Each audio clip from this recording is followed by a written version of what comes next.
for the first time in a long, long time, I just feel really good about myself, you know, because on Vanderpump, I got to say, yeah, the show was amazing, and I did do a lot on that show, but man, I did not like myself for a long time on that show. I was doing things that I was just kind of, that's not how my parents raised me. You regret and I don't regret, I mean, I regret certain things, of course. At the end of the day, it is a reality show. We're there to entertain, okay? You know, but there was just times where I did stuff, I'm like, oof.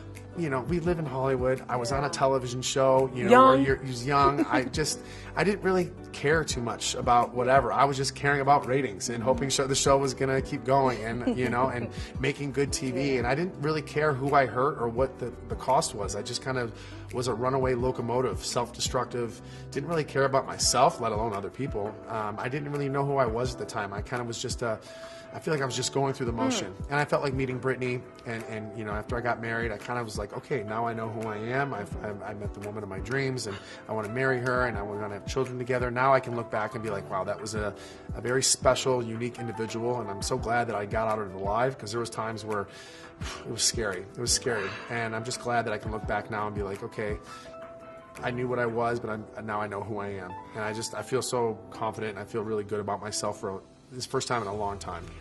That gave me chills. I love your transparency, A, and then B, I love how you basically just said, I now officially feel whole. Yeah. And then you found your better half. Right, right. You know, obviously living in Hollywood and kind of trying to, you know, make it here, as they say, quote unquote, make it and be successful here, you got to be a chameleon. And, you know, there's a lot of times I went about it the wrong way, trying to be somebody that I wasn't, or living out of my means or whatever. And I just didn't really know, just because it's a tough town. You know, it's a very tough town. Yeah. It's cutthroat. So I finally got to a point where I'm just going to be like, you know what, I'm just tired of living the way everybody else wants me to live. I'm just going to be me. And after that, I just felt like everything kind of came into place. Everything kind of started connecting, you know. So I wasn't worried about what show I was going to get next or where I was going to go next. I was just worried about me and just forgot about all that. And then everything started coming. So it was just a way of thinking, I guess. A grown man, ladies and gentlemen. Better late than never. But it took for a while for me to grow up. Okay. But, you know. But now you are. I am, and I feel good about myself for the first time in a long time. I feel really, really good. I'm responsible for a human being now. You know, nothing else matters anymore. And like the little things, that's why I say I'm reformed, is because nothing else, all that stuff that I used to do, nothing matters. That little boy is my pride and joy. Like, he's all that matters in my life. And I love being a dad more than anything. I didn't know how I was going to be a dad, but I just knew when the time comes, I knew I would be a good father. I always knew my wife was going to be an amazing mother. She was born to be a mother. And when the time came, I was just like, it just hit me. It just hit me, and I'm just so happy. And you know, my dad was an amazing father to me, and I think he's instilling it in me. He's no longer with us anymore, but I think I just kind of took his handbook, you know, his playbook. You speak about your father and you getting his handbook.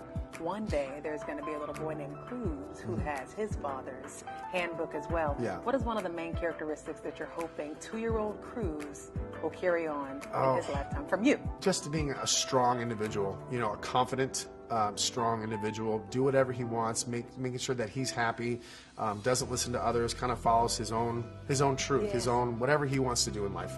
I just want him to be a happy kid, and I want him to know that his dad was always there for him, no matter whatever he wants to do in life.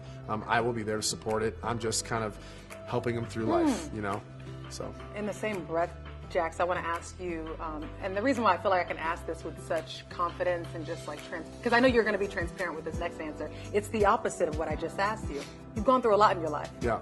44 years old, you've accomplished a lot in your life, but you've gone through a lot in your life as a reformed villain, as you call it. Yeah. What is the one characteristic or thing about you that you hope that Cruz never endures or has about him? How much time do we have? There's a lot. Go ahead. You know, selfishness.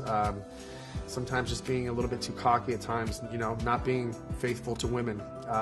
You know, I've had my tendencies where I've had other affairs with other women, and I hope he's just not that kind of person. There's a lot, actually. You know, I hope he learns a lot from me. Obviously, the internet never goes away, so he's going to be able to watch this show one day, Vanderpump one day, and see how I acted.